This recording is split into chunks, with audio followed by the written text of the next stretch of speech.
ہمارے چینل سے جڑنے کے لیے YouTube پر لمرا ایجنسی سبسکرائب کریں۔ حیران ملے گا نہ پریشان ملے گا جس کو میرے سرکار کا فیضان ملے گا۔ کہتے تھے رسول آئے گا مکے میں وہ ایک دن، اس آخری سردار کو قرآن ملے گا۔ اعجاز قرآن کا صدقہ آپ نے پایا۔ یہ قرآن کا اعجاز ہی تو ہے کہ ہندوستان میں اجمیر شریف میں سرکار خواجہ کی چوکھٹ مسکرا رہی ہے۔ یہ قرآن کا اعجاز ہی تو ہے کہ سروار شریف میں مخدوم ابن مخدوم، بادشاہ ابن بادشاہ، ولی ابن ولی سرکار خواجہ فخر شاہ کی ڈیوڑھی مسکرا رہی ہے۔ یہ قرآن کا فیضان ہی تو ہے کہ ٹاٹوری شریف کے سرکار غوث اعظم کے لاڈلے شیخ قاسم شاہ بغدادی اپنی مرقد مقدسہ میں مسکرا رہے ہیں۔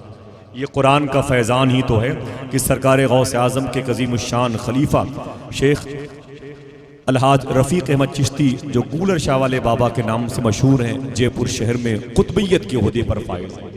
یہ قرآن کا فیضان ہی تو ہے کہ آگرہ کے سرتاج آگرہ سرکار میر ابوالعلا آگروی کی قبہ و مینار آج بھی کرنیں بکھیر رہے ہیں۔ یہ قرآن کا فیضان ہی تو ہے کہ آپ سرکار شاہ جمال اللہ رامپوری کی چوکھٹ کو سلامت پاتے ہیں، سرکار حافظ جمال اللہ رامپوری کی چوکھٹ کو سلامت پاتے ہیں، سرکار صد اللہ فاضل کی بارگاہ کو سلامت پاتے ہیں، سرکار شاہ جی کی چوکھٹ مقدسہ کی زیارت کرتے ہیں۔ یہ قرآن کا فیضان ہی تو ہے، ایسے سفر کرتے ہوئے اپنے شہر کی طرف آئیں تو یہ قرآن کا فیضان ہی تو ہے کہ بریلی شریف میں سرکار شاہ نیاز کی چوکھٹ مقدسہ مسکرا رہی ہے۔ اسی شہر مقدسہ میں دنیا سنیت کا وہ عظیم تاجدار جسے دنیا اعلیٰ حضرت کہتی ہے وہ آرام کر رہے ہیں۔ یہ قرآن کا فیضان ہی تو ہے کہ ان کی قبر انور شریف کے قرب خاص میں متقیوں کا امام سرکار مفتی اعظم عالم آرام کر رہے ہیں، مفسر اعظم آرام کر رہے ہیں، حجت الاسلام آرام کر رہے ہیں، شاہ جہاں پور میں سرکار غریب نواز کے لاڈلے آرام کر رہے ہیں۔ یہ کاکوری شریف، یہ نیوتنی شریف کی پاکیزہ خانقاہ ہے، یہ قرآن کے فیضان سے مالا مال ہے۔ اپنے شہر کے قریب آ جائیں تو آپ دیکھ لیں کس طرف جائیں گے۔ یہ کنتور شریف سرکار غوث اعظم کے لاڈلوں کی زمین، قرآن کے فیضان سے مالا مال۔ یہ مسولی شریف سرکار میر محمد اسماعیل شاہ واسطی کے قدم کی برکتیں، یہ قرآن کا اعجاز ہی تو ہے۔ ان کے قرب خاص میں باسا شریف میر محمد اسماعیل شاہ قادری رزاقی باسوی کے شیخ کامل، آپ خود جن کے جانشین بھی ہیں، مرید بھی ہیں، خلیفہ بھی ہیں اور آپ کے لاڈلے بھی ہیں، سرکار عبدالرزاق محبوب بے قمر قادری باسوی کی بارگاہ، یہ قرآن کے فیضان سے ہی تو مالا مال ہے۔ سرکار صابر پاک کی بشارت شیخ العالم علامہ عبدالحق اردولوی شریف کی پاکیزہ چوکھٹ، یہ قرآن کے فیضان سے ہی مالا مال ہے۔ اس طرف کا سفر کریں گے سلطان پور میں تو اس علاقے کے وہ عظیم الشان قطب آرام کر رہے ہیں جن کی قبر شریف کے قریب سے گزرنے والا منزل مقصود کو وہیں پا جایا کرتا ہے۔ اور آگے بڑھیں گے پرتاپ گڑھ کے قریب میں، اور وہ الہ آباد شہر آباد ہے جس کے دامن میں وہ سرکار غوث اعظم کا لاڈلا جس نے 22 سال تک سرکار غوث اعظم کی خدمت کی ہے، جن کے بارے میں غریب نواز نے ارشاد فرمایا، میری بارگاہ میں اگر کسی کی مقبول حاضری ہو تو اس شرط پر ہوگی وہ الہ آباد کے منور علی شاہ سے مل کے آیا کرے۔ سبحان اللہ۔ اسی شہر الہ آباد میں کہیں دادا میاں کی چوکھٹ، یہ قرآن کا اعجاز ہے۔ اسی الہ آباد میں چودہ پیرہ کی بارگاہ، یہ قرآن کا اعجاز ہے۔ اسی الہ آباد میں سرکار عبدالقادر شاہ ابدال، اسی قرآن کا اعجاز ہے۔ قریب میں خواجہ کلک ابدال شاہ، بائیں طرف مانک پور شریف ہے جن کی مزار شریف کے جن کے آمد سے 100 سال پہلے ایک بزرگ کا گزر ہوا، فرشتوں کو مصروف پایا، کہا اے فرشتوں مقربین بارگاہ الہ، یہاں آپ کی مصروفیت کی وجہ فرشتوں نے کہا کہ 100 سال کے بعد ایک اللہ کا ولی یہاں آنے والا ہے، تیاری چل رہی ہے۔ اللہ اللہ۔ مخدوم حسام الحق مانک پور شریف کی بارگاہ ناز، یہ قرآن کا اعجاز ہی تو ہے۔ اور یہ لکھنؤ جس کے نام سے زندہ ہے، لکھنؤ کی بہاریں زندہ ہیں، لکھنؤ کی شان، لکھنؤ کی روح، لکھنؤ کی زندگی جسے سرکار شامینہ کہتے ہیں، یہ قرآن کا اعجاز ہی تو ہے۔ یہی وجہ ہے کہ اسی اعجاز قرآن کی برکتوں سے اس جامعہ کے اساتذہ کرام نے اس جشن کو منسوب کر دیا ہے، اس تقریب کو جوڑ دیا ہے تاکہ اس تقریب کو فیض ملے تو قرآن کی آیتوں کا فیض ملے، اس محفل میں آنے والوں کو اگر فیض ملے تو قرآن کی آیتوں کا فیض ملے۔ مولا کائنات نے ارشاد فرمایا تھا، بہت پہلے ارشاد فرمایا تھا، مولا کائنات کے جملے بھی سونے کے قلم سے لکھنے کے لائق ہوتے ہیں۔ ایک جملہ کہوں میں مولا کائنات کا، ایک شخص نے کہا کہ حضور میں نماز پڑھتا ہوں دل کو سکون نہیں ملتا۔ اللہ کے ولیوں کا جواب بہت ہی مختصر بڑا جامع ہوتا ہے۔ ایک شخص نے کہا مولا کائنات سے حضور میں نماز پڑھتا ہوں سکون نہیں ملتا ہے، تو مولائے کائنات فرماتے ہیں اگر نماز پڑھنے سے سکون نہیں ملتا تو سکون سے نماز پڑھا کرو. سمجھ گئے؟ یہ ہے مولائے کائنات اللہ.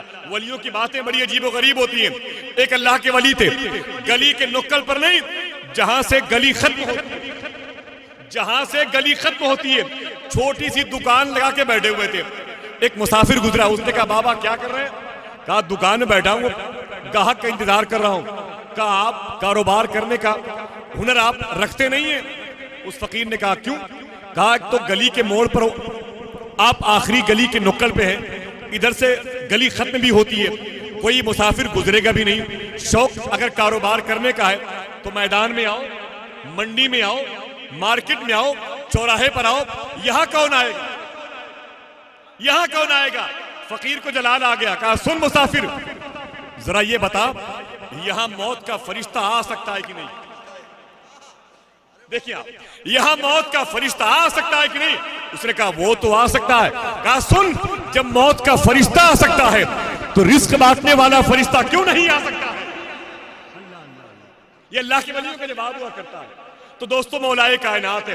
قرآن کے بارے میں ایک جملہ ارشاد فرماتے ہیں جب میں چاہتا ہوں، جب میں یہ چاہتا ہوں میں خدا سے بات کروں. کون مولائے کائنات؟ سن لیں آپ، یوں ہی آج کسی کے تذکرہ بلا وجہ نہیں ہوتا. مدینہ شریف میں ایک فقیر نے ایک بوڑھے آدمی کو، اگر دل ہے پتھر کا نہ ہوا ہو، سن لیں یاد کر لیں، ایک بوڑھے آدمی کو پانی میں روٹی بھگو کے کھاتے ہوئے دیکھا تو وہ فقیر کہتا ہے بابا مجھے بھی بھوک لگی ہے. اس شخص نے کہا بیٹھ جا، اگر تجھے یہی کھانا ہے تو بیٹھ جا، اس سے اچھا کھانا ہے تو سامنے کے دروازے پہ دستک دے، دو پھول جیسے شہزادے نکلیں گے، ان سے ان کے نانا کا وسیلہ دینا، اس سے اچھا کھلائیں گے. وہ فقیر آگے بڑھ گیا، دروازے پہ دستک دی، حسن حسین تشریف لائے، سلام کیا، کہا بھوک لگی، کہا بیٹھ جا. جب فقیر بیٹھ گیا تو جنتی کھانا کھا لیا. جب وہ کھانے سے فارغ ہو گیا اس نے کہا ہے میرے اماموں ایک خوراک کھانا اور دے دیجئے. دیکھیں بھائی، ایک خوراک کھانا اور دے دیجئے.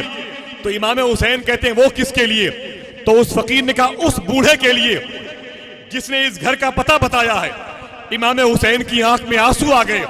کہتے ہیں سن مسافر، تو جسے بوڑھا کہہ رہا ہے وہ کوئی اور نہیں میرا باپ علی ہے. علی، اللہ اللہ اللہ، قیامت تک علی کے لال کا فیضان باقی ہے. زمانہ لاکھ دشمن ہے مگر ایمان باقی ہے. جو ساری زندگی کھاتا رہا سوکھی ہوئی روٹی، اسی انسان کے بیٹے کا دسترخوان باقی. یہ ہے مولائے کائنات اللہ اللہ. کہتے ہیں کہ جب میں یہ چاہتا ہوں میں رب سے بات کروں تو میں نماز پڑھنا شروع کر دیتا ہوں، اور جب میں یہ چاہتا ہوں کہ رب مجھ سے بات کرے تو میں قرآن پڑھنا شروع کر دیتا ہوں. اللہ اللہ اللہ، رب سے ہم کلامی کا شرف حاصل کرتا ہوں، رب سے باتیں کرتا ہوں. رب نے اپنے محبوب کے نام جو پرائیویٹ خط بھیجا ہے اسے قرآن کہتے ہیں. اس پرائیویٹ خط کو اللہ نے مجھے بھی پڑھنے کی توفیق عطا فرمائی. دعا کریں اللہ تعالیٰ اس عظیم الشان قرآن کی آیتوں کی تلاوت کا ہمیں جذبہ عطا فرمائے. اعجاز قرآن کا فیض اللہ ہم سب کے مقدر میں رقم فرما دے. بڑے ادب اور احترام کے ساتھ بیٹھے. اب آئیے نعت پاک سنیں. نعت کیا ہے؟ میرے آقا ارشاد فرماتے ہیں، شیخ ارشاد فرماتے ہیں، نعت کو نعت سمجھ کے مت سنا کرو، نعت کے ہر شعر کو درود شریف سمجھ کے سنا کرو. اور پڑھنے والا بھی نعت کو کہ ہر شعر کو نعت کا ہر شعر سمجھ کے نہ پڑھا کرے بلکہ درود رسول سمجھ کے پڑھا کرے، تو اسے درود پڑھنے کا ثواب مل جائے گا، سننے والوں کو درود شریف سننے کا ثواب مل جائے گا. بڑے ادب اور احترام کے ساتھ میں قاری محمد احتشام رضا صاحب سے گزارش کرتا ہوں کہ آقا کریم کی بارگاہ میں نعت یا میرے ہمارے چینل سے جڑنے کے لیے YouTube پر لمبرا ایجنسی سبسکرائب کریں.